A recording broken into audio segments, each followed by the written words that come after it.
as long as you live this life, people are going to push your buttons every day. And there's only so much poking you can take before you poke somebody back. See, to me, you poke me in the ribs enough, I'm not going to poke you in the ribs, I'm going to poke you in the eye. And I'm praying and asking God, every day, make me more pure in my emotions, my feelings, and my inner self. Because see, if you're a person like me who had an anger problem, the Incredible Hulk didn't have nothing on me. I'm like Denzel Washington, King Kong ain't had nothing on me. Because when you dealt with anger, many days when you were dealing with anger, I was looking for problems. I was looking for somebody who looked like they had a problem. Because I'm not going to tell you what I'm going to do to you. I'm going to do it to you and then talk to you. See, the wrong thing people do is they tell you what they're going to do to you before they do it. See, that's not a real anger person. Real anger person do you, and then while you laying there, they tell you, see, you shouldn't have did that. You'll learn the next time, don't do that. And so, in this, you got to understand, God is telling us in a metaphor, blessed are the pure in heart. Blessed are those who can keep their emotions, their feelings, and their inner self in check. Amen. Because you will see God. And so every day, that's one of the things we pray. God, help me, keep me pure. Help me to be pure. Now, here's the thing. Let me help you out. More than those things I want you to write down. More than just your emotions, your feelings, and your inner self. Because he's also talking about your attitudes. There are too many Christians walking around here with stinking things. The worst thing in the world you can meet is somebody who say they know Christ and their attitude is funky. Amen. He's talking about your attitude. What kind of attitude do you carry? Then another thing, what are your motives? Motives play a key role in you being blessed. There are a lot of people, I hear people say all the time, he got a good heart. According to who? Because see, in order for you to be blessed, you got to have the right motives. The Bible tells us in James, the reason why many of your prayers are not answered is because you are asking with the wrong motives. Why do you ask for a car? Why? The style and profile? Or do you ask for a car because that's something that you see that you can steward and God can use in ministry? When he's talking about purity, he's talking about what are your motives? Are you one of those ones looking for a scam and a scheme? As soon as it's time to get ahead, the first thing you think about is how you can step on somebody, cross somebody, or do something to somebody to get ahead. That's not purity. Here's another one. How about your thoughts of others? Thoughts of others. How does your thoughts work for others? And so in that, one of the worst things in the world I've heard people say, and as us being families and parents and raising kids and being around kids, I want you to take these words out of the vocabulary of your house. Follow your heart. Please write that down. I hear parents say that all the time. Well, baby, I didn't tell them the right thing. I just tell my child all the time, just follow their heart, because your heart will never follow you. I say, man, look, you're dealing with a Disney son. You're dealing with that Wish Upon a Star Jiminy Cricket stuff. Because let me tell you something, the heart will fail you. Every time. Is there anybody in this room that your heart done told you that you love this particular person, and when you realize you thought you was loving a man and you realize you end up with a boy, your heart will fail you. And we tell people all the time, follow your heart. Well, let's start working on this. First of all, let me give you one point. Without Christ, there is no such thing as a pure heart. If Christ is not operating in your life, it's impossible for you to have a pure heart. I am so tired of people coming up to me telling me, Pastor, you need to help this person. He got a good heart. Well, Pastor, he messed up. He tore up from the floor, but he got a good heart. Let me help you out. There's no such thing as a good heart without Christ. And what we pray for each and every day is we pray for God to do heart surgery on us. We pray that God take out this stony heart and give us a heart of flesh. God, give us a different type of thinking when it comes to you. And so the first thing you got to understand is that the heart will fool you. Well, where you get that from, Pastor Bone? Mama already told me to follow my heart. Well, here you go. You better read the scripture. It says the heart is deceitful above all things.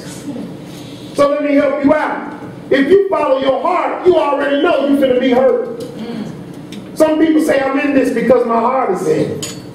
Your heart is deceitful. It's the most deceitful thing in your body. Some of us right now, you know the person you're dealing with is no good.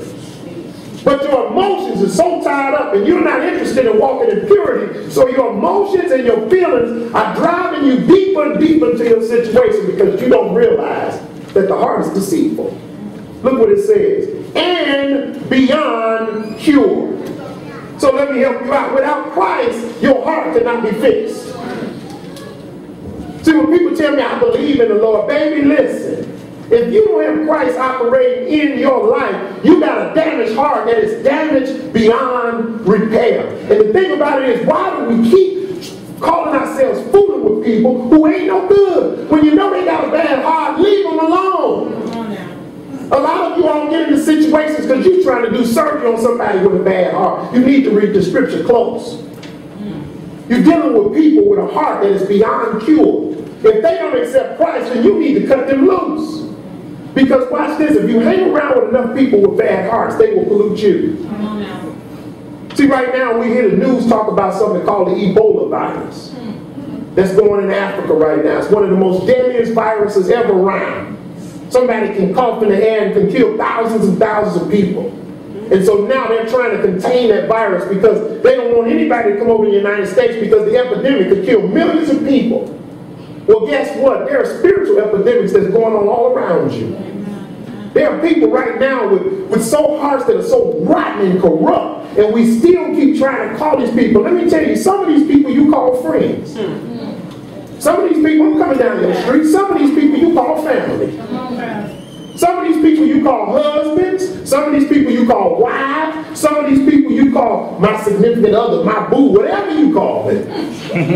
You need to understand that when you're dealing with a person with a bad heart, it is beyond cure. I didn't say that. Jesus said this. Look at this. It says, who can understand it? It's a question. I don't know about y'all, but when you deal with people with bad hearts, can you ever understand? You sit there and hit your head up against the wall. Every time I think they got it right, they go back wrong again. Here's the question, who can understand it? But look at this, here's God answering the question. He says, I, the Lord, search the heart and examine the mind. Because watch this, whatever's in the heart, the mouth speaks. So I always say this, if you learn how to listen more than you talk, you can realize when a person is bad. You can realize when a person is beyond cure. God says, I look at the heart, but I examine the mind, because what the heart does pollutes the mind. That's why it's so important that when you're in the house, you got to watch who you allow your kids to be around. To me, it behooves me that we will give a 12 and a 13-year-old a cellular device with full access to the web, and we don't check on them and we don't do anything with them. And you're wondering why they coming up with this crazy stuff. Because they on Facebook and all of these other things with people whose hearts is as corrupt as the day is long. And they don't know how to delete them because they ain't smart enough yet to realize. And that's part of the reason what's dragging me down. It's not what I do, it's who I associate with, it's who I'm connecting up with, and that Ebola is spreading on me. And before you know it, your heart will begin to die, and you'll begin to get that hardened heart. But we look at this way. Look at Ephesians 4:18 and 19. Now remember, everything underlined, I want you to read it with me, because I don't want you to feel Pastor Bones saying this. This is in your book. Ephesians 4:18 and 19. Here's what he's saying about people with bad hearts. They are darkened in their understanding. You are sitting there trying to fix somebody who is not fixable. You can't save them because you can't save yourself. The energy that you are putting out trying to fix them, you need to be spending that with God so he can continue to fix you. It says they're darkened. And look at this. Let's keep reading. And separated from the life of God. Wow. But pastors ain't going to church. And separated from the life of God. The devil goes to church. They separate from the life of God. Separate. Just because you go to church don't mean nothing. I put a post on Facebook and people laughed about it. Just because you sit in the garage don't make you a car either, do it. What you doing, Glenn? I'm in the garage. Can't you tell I'm a car? Just because you're in the garage don't make you a car. Just because you're in the church don't make you a Christian. You got to understand that fact. Look at this. Because of the ignorance that is in them due to the hardening of their hearts. They're ignorant for a reason. It's a difference between ignorance and stupid.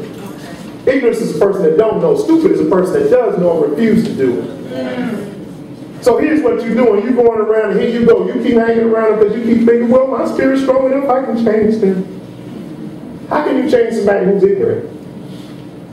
Can you make somebody read that can't read? I don't care how many times you put the book in front of them, they still can't read. If you're ignorant of the subject, I don't care how much I talk about it, you won't understand it. So when you think about this, look what it says, ignorance, look at this, because of the ignorance that is in them, due to the hardening of their hearts. Here we go. Having lost all sensitivity. You wonder why they treat people the way they treat people. I don't care how much you do for them, they still got something else to say. You do all you can for them, and they still come out their bag on you. You need to understand, they done lost all their sensitivity. Stuff that makes you cry, a hard person will look in your face and tell you, I can care less about that, and you too while I'm thinking about it. See, when a person's heart is hard, anything comes out of their mouth. That's why you can listen to people's conversations and watch how they respond to you, and you can tell the condition a person's heart is in. You can be around a person that can tell that you're in a position that your heart is beginning to harden. I can tell by the way you talk. Here you are, a person who used to care about everybody. Now you don't care about nobody but you. That's the hardening of the heart. Look at this. They have given themselves over to the sensuality so as to indulge in every kind of impurity. When a person's got a hard heart, they'll do anything. They'll steal from their mama. Your mama give you the shirt off their back, but you'd rather steal it than ask for it. Because it makes you feel better with the condition you're in. People say all the time, well, that's just my son, that's my cousin, I got to let him sit him and he's robbing you blind. Do you understand? A hard person will do you. You need to write that down. You want to be done, just hang around a bunch of people with hard hearts. Don't come crying to me when they do you, though. Understand, the word I already told you, a person with a hard heart will do you. Because they're not sensitive to anything. When you're in darkness, you can't see anything. The example is this. Anybody showed up late to the movie theater before? And when you came in there, the credits is over, and now the lights is dimmed down, and you walk right in from the bright lit parking lot in the daytime, and you walk in there, and the first thing you go is, whoa. Because you have to take the time for your eyes to adjust. Think about this for a second. Here's the thing. We've allowed darkness into our lives. That's the thing. We've allowed darkness into our lives. Who here would give a newborn baby a bottle full of poison and say, drink up, baby, you hungry, drink up? Who would do that?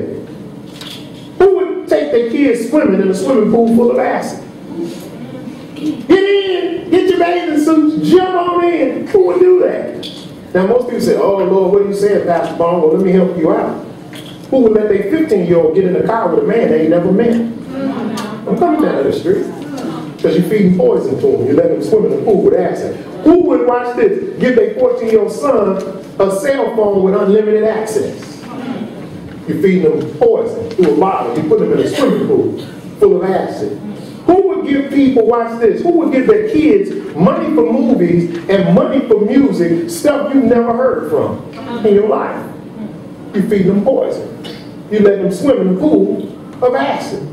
Now, we said this is our statement for the whole series. And we can say this all together. We are not just a Christian family. We are a Christ-centered home. How many of us understand from last week there's a difference between the two? Yes. Christian family hangs a sign on the door saying, bless this house. You got a picture of Jesus on the wall, or whatever you think Jesus looked like on the wall. You got Bibles in every room and everything. That's what a Christian house looks like. But a Christ-centered house says that everything goes on this house goes around Christ. Everything that we do in this house goes around the Word of God and how we do things. There's a difference between a Christian home and a Christ-centered home. Big difference between the two. And when you think about it is this. When you have a hardened heart, you are preventing yourself from being blessed. Blessed are the pure heart, for they shall see God. See, a lot of us, we think that, I'm going to show this to you in a second. We think that when it says they shall see God, they're talking about when we die and when we get to the other side, we will see God. It's a whole lot more than that, my friend. It's a whole lot more than that. And so, look at Psalms 119, 9 and 10 on the outline. How can a young person stay on the path of purity? By living according to your word. That's the first thing. I want you to put a little asterisk on that. How do you stay pure? First of all, by living by the word of God. But look what 10 says. 10 says, I seek you with all my heart. Do not let me stray from your commands. Watch this. Don't follow your heart. You let your heart be led by the word of God. You ask God, lead me, guide me. Don't let me stray. And we've got to understand that. Now, I translated this way in a way that we can say it for our families. So let's read this one together. Here it is. How can our family stay on the path of purity? Question mark. How many of y'all want to know that question? That question I ask all the time. God, how can we stay in your favor? How can we stay in your favor? How can we stay in your favor? That's the question. Look at this. By living according to your word. We will seek you with all of our hearts. Do not let us stray from your commands. That's something that you should write. Now, I'm not going to tell you what to do, because some of y'all have told you put the vision, mission statement up, y'all still ain't doing it. It's in some book somewhere. But that's the scripture that needs to be put in it. The 4 that I give you that's edited need to be written in your house somewhere. That's part of your prayer every day. The edited one is when you pray as a family, that's what you want somebody in the family to read. Read this one today for us. We all got a copy of it. Let's say it together. When you say that together, what you're asking God to do is to be part of what you're trying to do in your house. But see, there's some people who sit there and say, well, Pastor Baum, you ain't talking to me today because I'm single, I don't have no kids, you know, all that kind of stuff. And here's what you say. You think I can do whatever I want to do, how I want to do it, when I want to do it. Because I'm single, I ain't got no kids, so you really ain't talking to me. Well, here's what I want you to write down, because this is a powerful statement that if you're single here, you don't have any kids, this is what you need to be saying to yourself. You don't build your life of righteousness on the foundation of sin. There's no way you can tell me you building a life of righteousness and you're indulging in all types of sin. Righteousness don't come out of sin. Righteousness comes out of righteousness. Sin comes out of sin. So a lot of people think, well, I can do whatever I want to do. You know, as long as I go to church, the Lord understands. And then you say dumb stuff like, don't judge me. Read your Bible. I ain't judging you. The word judges you. When you look like a duck, you quack like a duck, guess what? You a duck.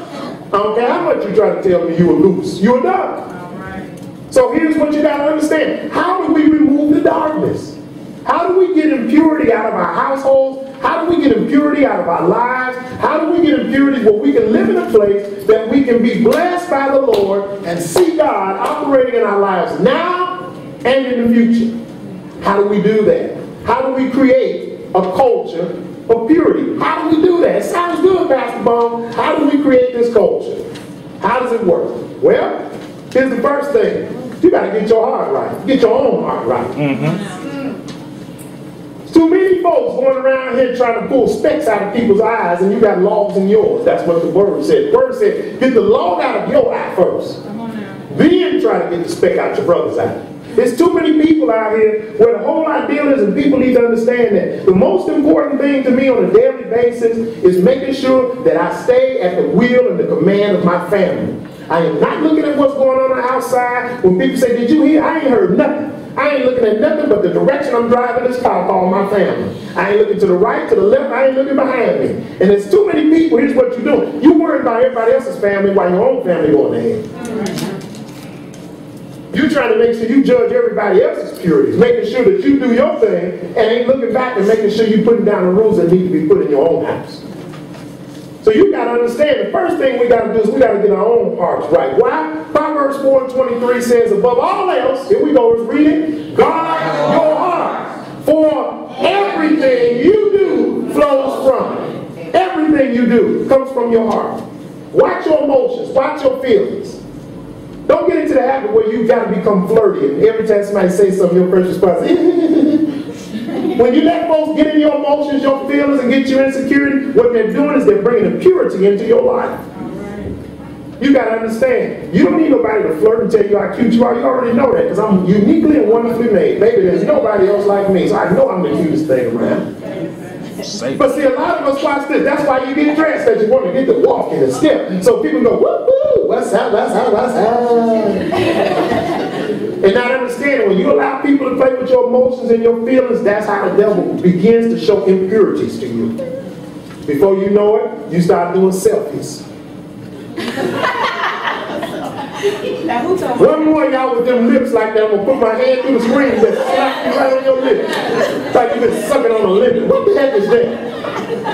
You start doing selfies and stuff because what you're looking for is you're looking for how many comments and how many likes you can get. So you gotta understand, I don't need no likes. I don't need no comments. I'm already approved by somebody. Watch this. He already called me, sent me, and approved me. I don't need no likes from nobody. Most folks, when you tell them the truth, they don't like you no way. Never knows that. Whenever you put some word out there, I'll never get no likes. Never. Never. But you put some stupid picture up there or something, some stupid video, don't send me no more girls fighting videos. I don't want to see that crap. Look at this fight, she pulled her wig off. I'm not trying to see that. I'm not a violent type of person. I don't want to see that kind of stuff. So some of y'all live off of that. That's the only thing you post is something stupid. Then you wonder why you're stupid. Stupid is what stupid does. That's what Forrest Gump said. When I don't want in my life, I don't allow it to come into my ear gate, my eye gate, and that way it don't come out of my actions. Stuff I don't want in my life, I don't watch. I don't sit and watch the medical channel and learn how your kidneys fall out your side. I don't do that because I don't want my kidneys to fall out. But some of y'all, you say you don't want certain things in your life, but you expose yourself to it every day and not understanding what you think about, you bring about. Amen. That's what happens to you. Most of the stuff that you see that come to you is what you've already created in your own spirit. You keep calling your kids stupid, guess what he's going to be? Stupid. You can't call him stupid and make him smart by calling him stupid. It don't work like that. The Bible teaches us out of the power of your mouth, that's how things are created. So you've got to understand, this scripture, Proverbs 4:23, is talking to us about, number one, how you need to behave. Pull them clothes down. Get the neck size up. Some folks you can't even hug. You're scared to hug somebody. Somebody might pop out, fly out, and kick out. I understand you used to wear that size when you were in high school. But understand, Coke bottles become 2 liters after a while. Nobody stays a Coke bottle. You're going to become a 2 liters sooner or later. And if that's the only thing you live for is your body, you're going to be embarrassed after a while because you're going to realize bodies don't pay no rent. Don't let nobody fool you. The only thing that stays like that is art, like the Mona Lisa. See, the Mona Lisa ain't going to change because when it's painted on canvas, it stays like that. But everything in God's world changes. I don't care how much you stay, some of y'all, you're on the dive field till your tongue about to fall out. You are not going to go back to your high school photo. Forget it. Some of y'all, you can't wake up in the day. You're sleeping half the day. You know the statement here, good seat. If you're over 21, you ugly. I don't care how much sleep you get. You're going to stay ugly. Beauty sleep is beyond a person over 21. To my back, I'm taking a nap at my beauty rest. Baby, you're 35. You ain't going to sleep no moles off, wrinkles, or nothing. That's on you. It's on you. And so you got to learn how to be happy with the skin you're in. Most people look at how long you starting to get gray hair. Good. Gray hair means I've been here a while. I'm looking for white hair and no hair. But that's what it's going to take. See, I'm not going to be going around every day trying to bleach my hair and all that kind of stuff to make y'all think I'm 17. I ain't 17. 17 times something. But see, a lot of folks, that's what they do. They want to pierce your ears and all that kind of stuff because you think you're trying to save your youth. You can't. Your behavior is inside of your heart. And that's one of the things we talk about. That's some of the things you put in there. There's some things, man, that hurt me beyond irktivity. But I've learned, and I've said that to my wife, and I've said it to my kids. I said, I don't care. Whatever position I'm in, I am never going to embarrass my family. I am not going to put myself in a position where my family's embarrassed. That I slugged somebody upside their head and now the police done took me off. I'm not going to do that. So what I do is when I feel I've been poked too much, I get in my car and I drive. Because see, I know how Bruce Banner used to be. Where I want to say to him, you wouldn't like me if I get angry. So when you poke me enough, I say, oh, too much poking, time to get out of here. Because see, I know what the devil's trying to pull me into, and I'm too wise for that. So it used to be a time where that didn't matter. Poke me, I said, poke me one more time, poke me one more time. I'll be saying inside my head, I wish you would. Say something. Say something. Just say something. Say it. Just say it. My hand is already halfway to your face. I'm inches from your face. Just say it. But now I got smart, wise. See, I don't want that in my heart. Because I don't want that in my heart, that's gone. And so I'm telling God, I want to behave the way you want me to behave. I think the real man is a real man that can get up and walk away. Just like I tell my sons, you ain't got to defend your honor. God already has your honor. Because see, a lot of people die because they try to defend their honor. See, because sometimes the last word means the last breath. And see, people don't understand that. You don't prove yourself a man because you stand toe-to-toe with folks. And see, I done got to the place too, Wayne. I'll be 51 in a couple months. I'm too old to be fighting. I ain't fighting nobody. I'm going to hit you with something. I'm done. You don't need this pipe wrench, do you? Oops! I ain't gonna be fighting. I'm too old to be rolling around in the dirt and stuff like that. My knees start creaking and stuff. I'm just gonna take it down. And you know how it is saying, when you get older, ain't none of that box what? No, I know karate and karate. I ain't doing none of that. I'm too old to be lifting my legs up. No more high-yah now. Bruce Lee days over. I ain't got no more nunchucks. So you gotta understand that's how you behave. The second thing is, watch this, what you watch. What you watch helps you understand the way you behave. There's certain movies we can't watch in our house. You ain't gonna be dropping no F-bombs and all that kind of stuff. So you gotta understand, entertainment that is out of God's will, I don't care if it makes you laugh, it's not good. There's certain comedians I can't watch. But some stuff ain't funny to me. And if you gotta say F-bombs and all that you say, baby, I ain't got that thing. My favorite comedian is Bill Cosby. He make you fall out your chair, never cuss. Talk about chocolate cake and all. That's my type of comedian. I don't need all that cussing and all that kind of stuff and all that. Some of y'all, well, it's just comedy, Pastor Bo. No, it ain't just comedy, because if you hear it enough, you'll start saying it. Yes. You can tell. And see, what gets me is we look at it sometimes, and we look at some of these comedians, then they'll get finished cussing for 2.5 hours and turn around and say, God bless you now. What? You'd have made a hit record on the graphics. You got F-bombs, you got everything else, and the first thing they come up to the stage say, giving honor to God. Who you fooling, fool? Giving honor to God with what? With that song you made? I don't think they rocking that in heaven, buddy. On no field or nothing else, Bluetooth or nothing else. That don't represent what God is talking about. So you gotta watch. What you watch is what comes back out of your behavior. Then here's the next one. You gotta watch even what you read. Watch what you read. Anything I don't want, I don't read. There's so much crap coming. You know how I look at Facebook? I have finger cramps. They be moving so fast sometimes. Some of y'all, this is how you look at it. Some folks, I be want to send you a message sometimes. Because your light stay green on Facebook all day long. The phone never go off. Computer never go down. You send me, you say hi, they answer right back, hi! It's 2 in the morning, what you doing? 3 in the morning. They sending you message, what you doing? Some folks, they send me, I don't even answer. Just keep going. I ain't no conversation more, I ain't ready to talk. Here's the next one, friends. This is even talking about friends. I don't hang with nobody that brings out stuff to me that I don't want to do. I've learned how to have associates, be cordial. I'm never mean to nobody. One thing about it, I smile on my face all the time. But I'm just so glad that you can't hear what I'm thinking when I'm smiling. But there's some people, when I see them, I'll be like, move fast, Glenn, move fast. Hey, how you doing? How you mama doing? All right. Hey, gotta get out of here. Because I know what you on, and I'm not on what you on. Because see, if you hang around people long enough, you'll end up being just like them. It's just a way of life. And if you know that that's something that you battle, that's something you kicking, why do you hang around with people who's going through the same things you go around? You got to make sure that you're not listening to that. Here's another thing we hear people say. I want you to write this on your paper. Write this in your note. Let your conscience be your guide. Another big lie. Let your conscience be your guide. Let me help you out. Your consciousness is seared. Your consciousness is fixed on your past.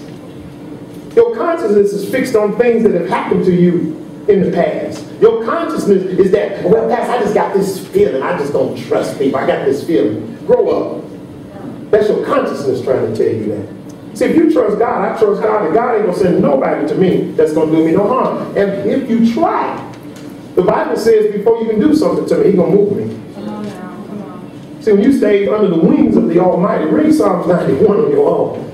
God ain't gonna let nobody come to me that's gonna cause me no harm. He gonna identify you before that time even comes. So I don't have to walk around trying to judge folks and seeing what's going on with them. That ain't my job, that's God's job. Because I pray every day, God, keep people away from me that's gonna keep me from being in your will.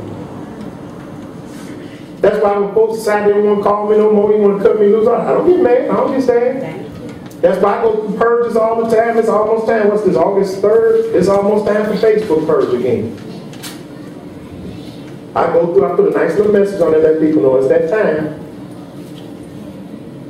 And if you notice that you don't see my face on your pictures no more, maybe you're one of the ones I believe. I ain't no shame for that. I ain't trying, you gotta remember, see, too many of us, you're trying to go around trying to win votes. You're trying to be popular. Young people, we try to teach all this earlier. Popularity will get you in a world of trouble. God has already told you if you follow him, you will not be popular. Jesus should have been the most popular person that ever lived. He fed more people than food stamps. He raised more people from the dead than anybody. He fixed withered hands, withered arms. You would have thought if Jesus ran for president, he would have won. But on one day, they were saying Hosanna. The next day, they were saying crucify him. So watch this. He says, if I did all I did and they hated me, how much more do you think they're going to hate you? So when a Christian goes around and saying, Pastor, I'm trying to be a people pleaser, first of all, let me help you. You'll never be a real Christian being a people pleaser. Because there's not many people in this world that's going to stand up for what's right when it's right and because it's right. And when you do that, that automatically is going to separate you from a bunch of people. So here's the thing. The thing that we do with consciousness, let me tell you what consciousness does. It rationalizes. And I have conversations with people that rationalize stuff. They read the Bible, instead of black and white, they try to add a gray to it. And they rationalize. They rationalize friends. Tell me why this person get friends. Well, we've been together since we was at the buildings. The buildings is gone. Watch this. The buildings wear out their usefulness. So if the buildings can wear out their usefulness, for sure a human being can wear out their usefulness. See, when you read your Bible, you understand people in your life for a season.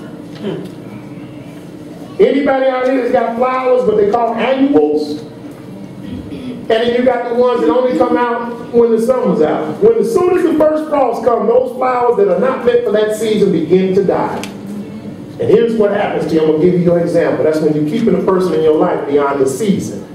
What happens is you keep a dying person in your life and you're trying to keep a dying flower alive. When the seasons change, things change. There are a lot of people that try different ways to get back in my life that I knew 15, 20, 30 years ago. You good for the event? Hey, how you doing? What's your number? We ain't got to talk about it. What number?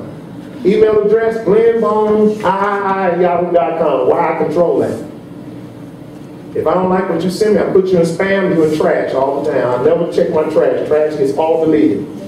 And that's why people say, I sent you something. Some folks, they send me stuff you was already in the trash. You just didn't know. I don't look in the trash for nothing. Who goes out there once you put garbage in the garbage to go looking for it? I don't.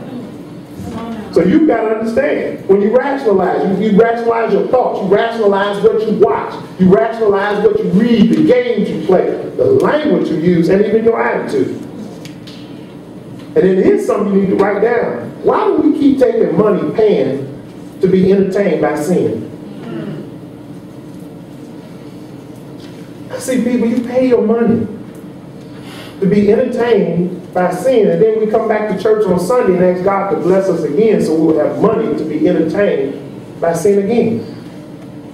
There's just certain things that don't ruffle my feathers. You invite me to a party, I need to know what's going on. Well, we're just going to sit around and kick it. I'm too old to kick it. Ain't nothing kicking right now. We kicked it when I was 15 and 16. We kick it all day. I can walk 5-6 miles with you. Now, I need to know the purpose before I start getting up. I need to make sure I use all my energy for the right thing. Now, kicking days over with me. When somebody say, we just going to kick it. Y'all kick it then. My kicking days is over. I ain't got time to kick it.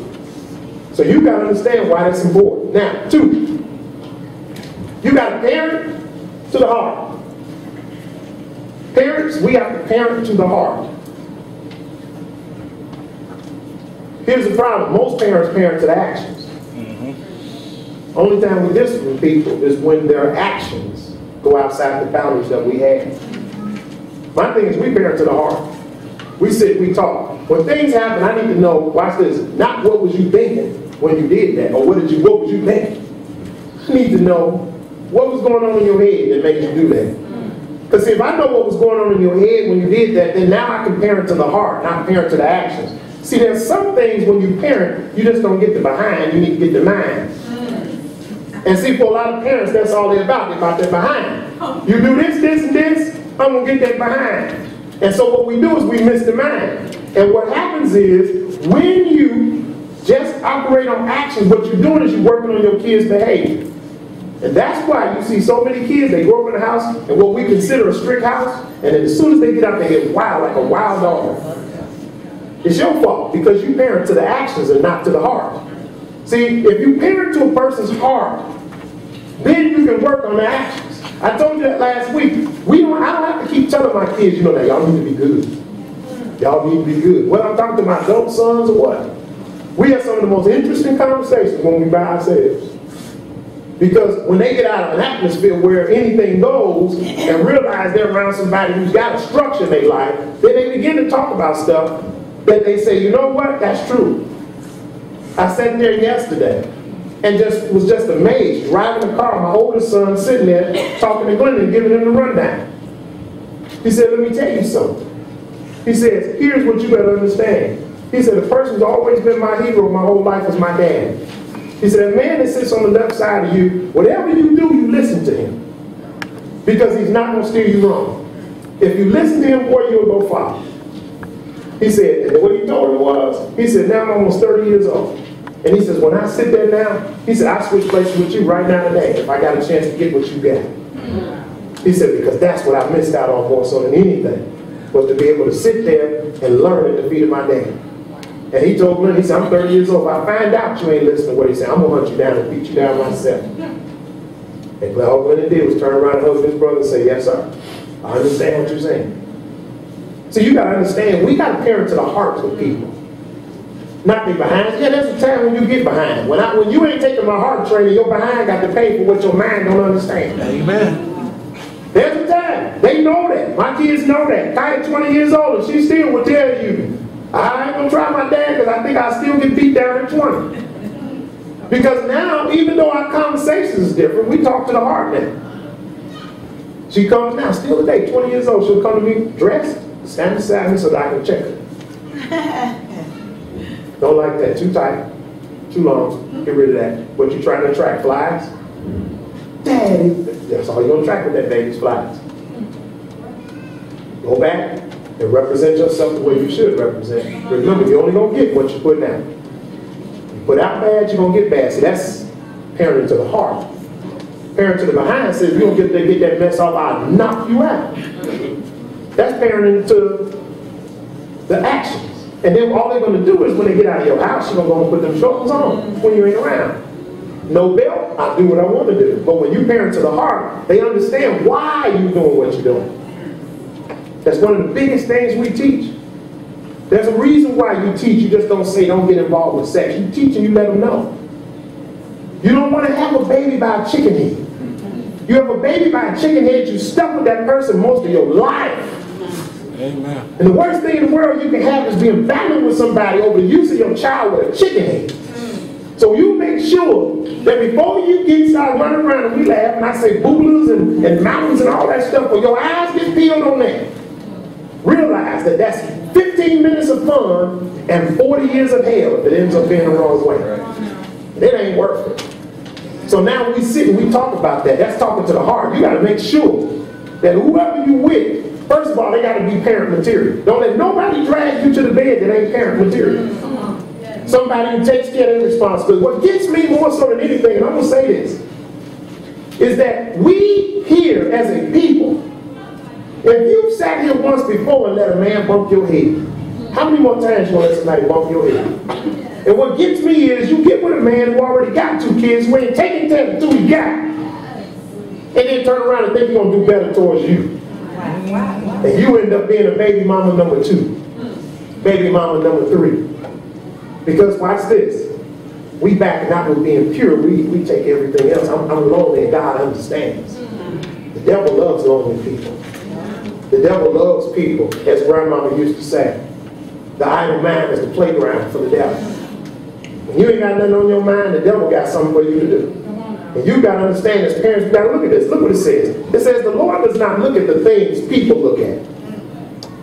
I hear people say all the time, you know, man, you need to lighten up some on the kids. Lighten up some, man. You know what I do? Wayne, that's what I do. Stay out of my business. This is my house. The way you do with your kids, you do that. But don't tell me how to deal with mine. And watch this. That go down the line. Even my own mama, we had that conversation. They're your grandkids, but these are my kids.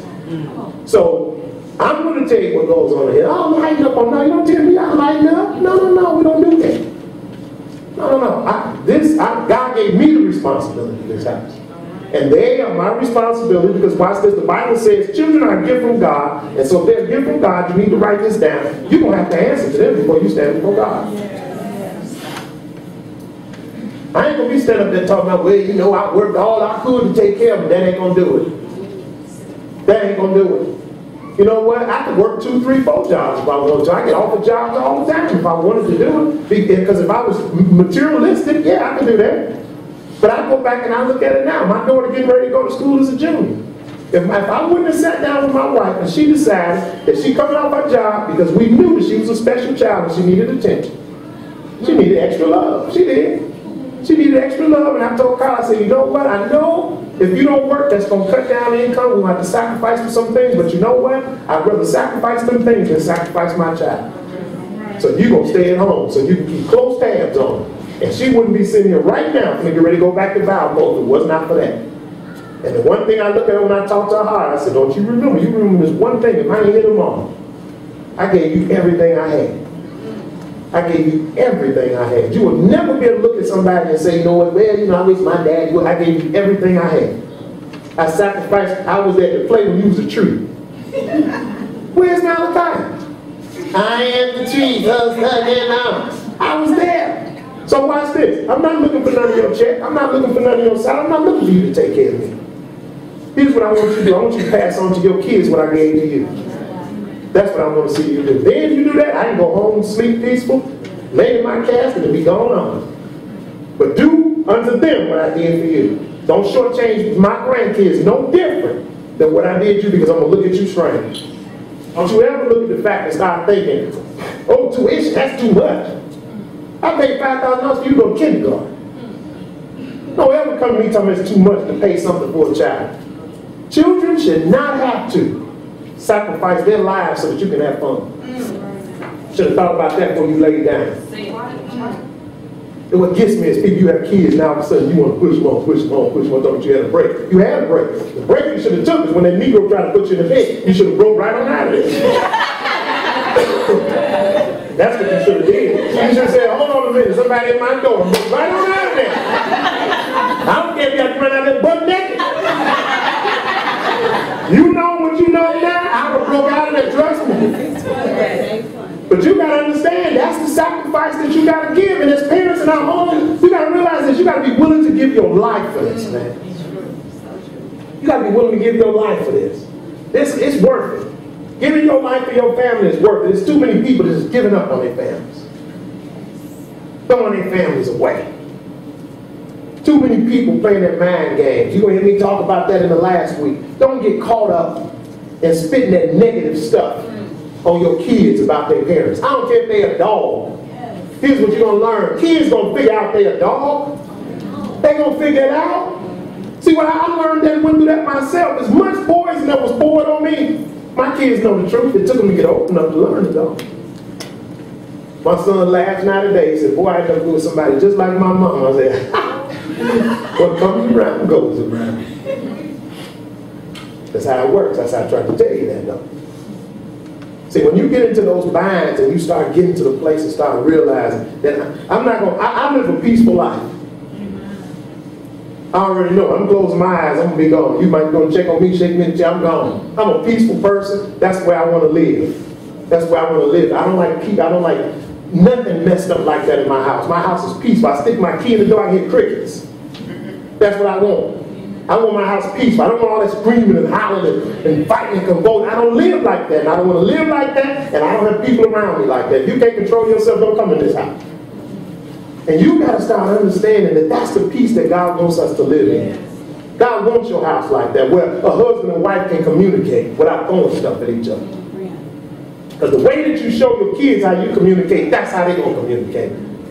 I always look at it like this. My daughter's going to look for somebody just like me. And if I'm a butthole, guess what she going to find? A butthole. So you got to start understanding that what you portray, that's what your daughters see. What you portray, I want my son to be just like me. I tell all my sons that. You got to be at a place, man, that you respect women, period. I don't care what they do. You got to understand, the Bible says you're supposed to give respect to them because they are the weaker vessels, whether y'all believe it or not. You'll never be as strong as me because God created that way. If you don't like it, tough.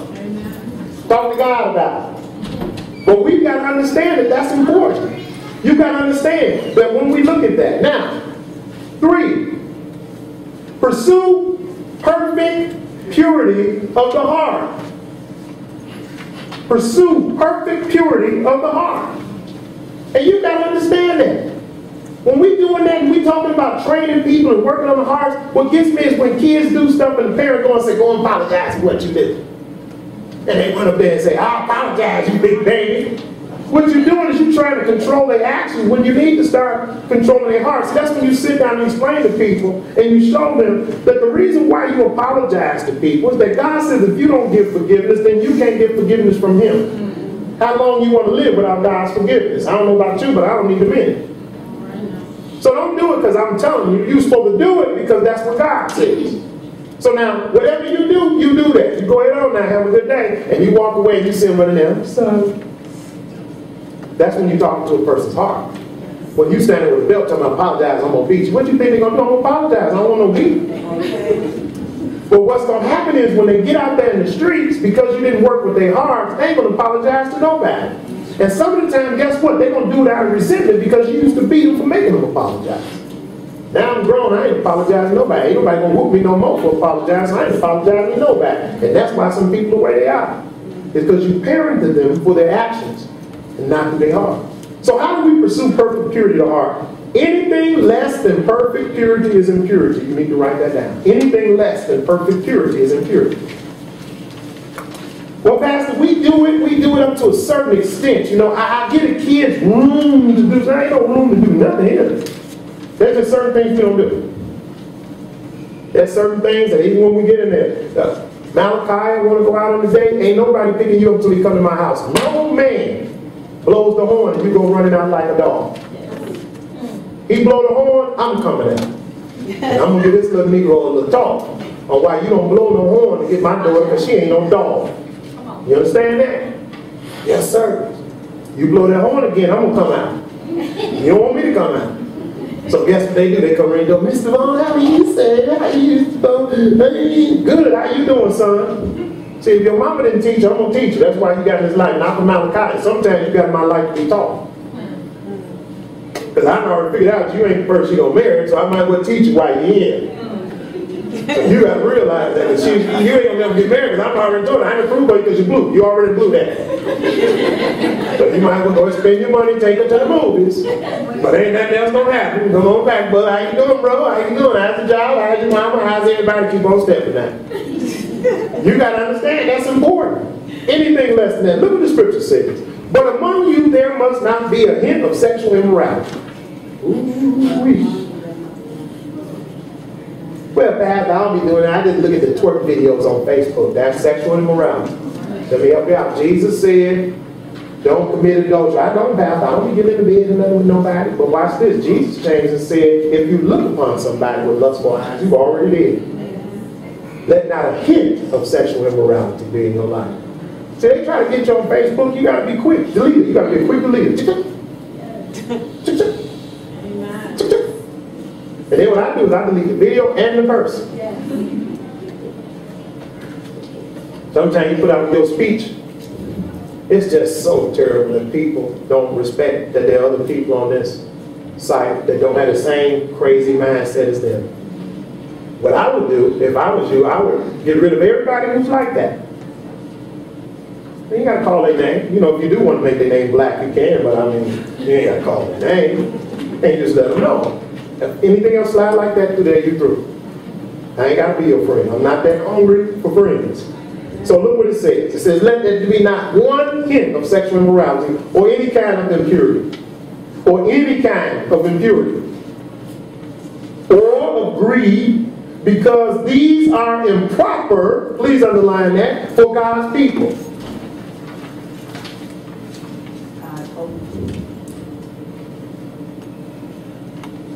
This is improper for God's holy people.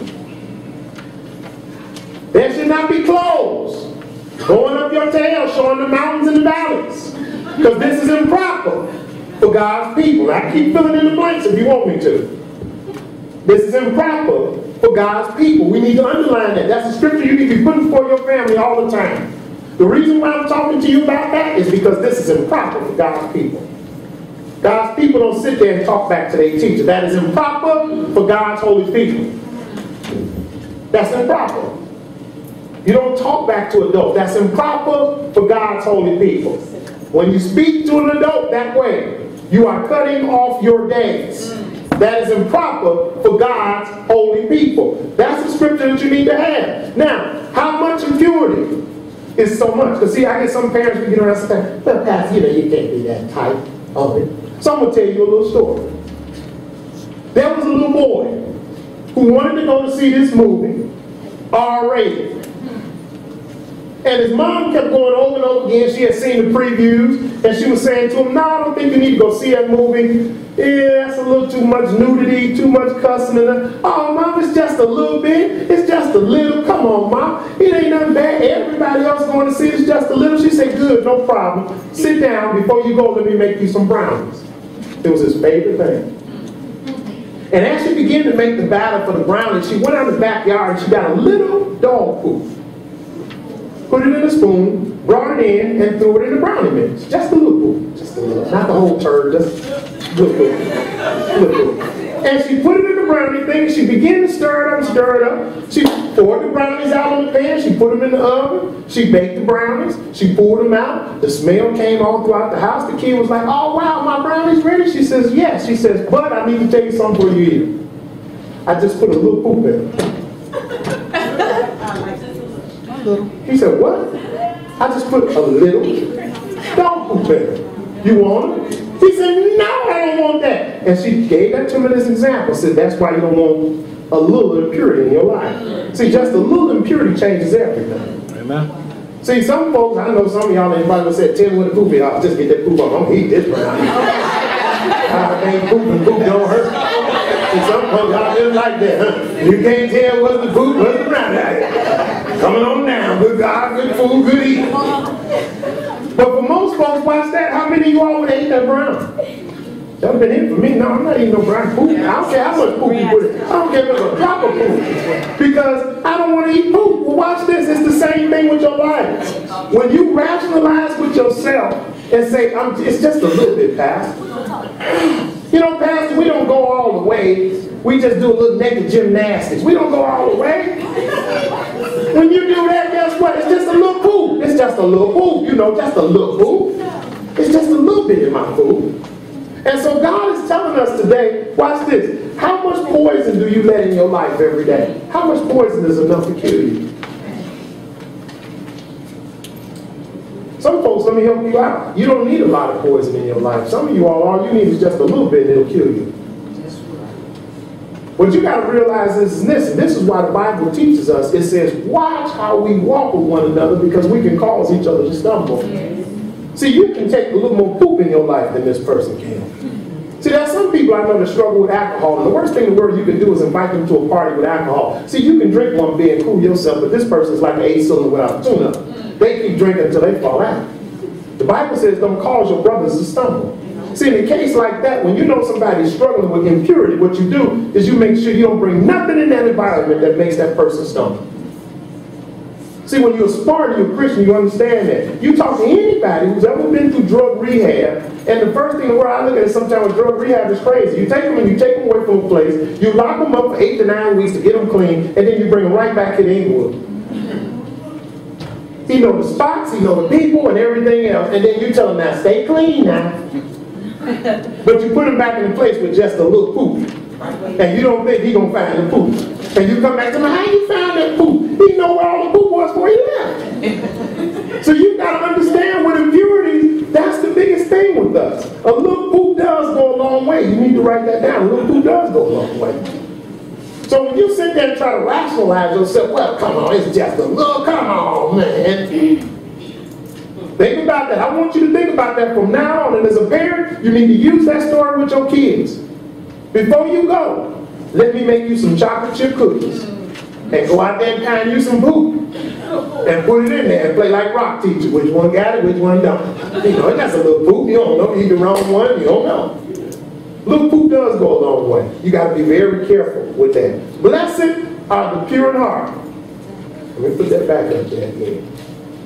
Blessed are the pure in heart, for they shall see God. Blessed are the pure in heart, for they shall see God. What is he talking about? When you live a life that is pure, you can see God working in you. You better write some of these down. This is what that means. Watching God working in you. Watching God using you. See, people don't understand that. When you get to the place, boy, when you live a life for God, God works in you, God uses you. God begins to answer your prayers. It starts getting to the point where it just be so funny before you can ask a prayer, God answers. Your spiritual gifts start to come forward in you. You start learning that there's stuff in you that you can do that you know for yourself it was only God who did that, because nobody ever trained you and nobody showed you nothing, but it just comes out of you like you were born for that. That's all part of seeing God. And then here's the biggest thing, seeing the goodness of God follow you everywhere you go. Seeing the goodness of God follow you wherever you go. And I tell you sometimes, man, it just be so funny. I can be out of the city of Chicago and God's goodness will follow me now. You can go out of the state. I've been places in California where I get there and they tell me, man, put that counterfeit money up. You can't buy nothing when you live. That's God's goodness. So when you read the 23rd Psalms and when it says, surely goodness and mercy shall follow me all the days of my life. And watch this, and I shall dwell in the house of the Lord forever. People think that means when you get to the other side.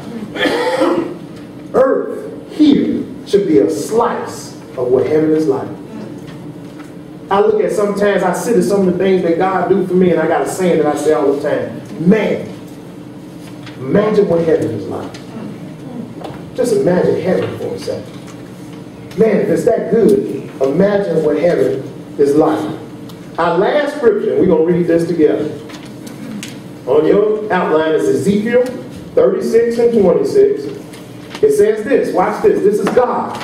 I will give you a new heart and put a new spirit in you. I will remove from you your heart of stone and give you a heart of flesh. We are not just a Christian family. We are a Christ-centered home. Last scripture. I'm going to read this. We're going to get ready to do our invitation at this time.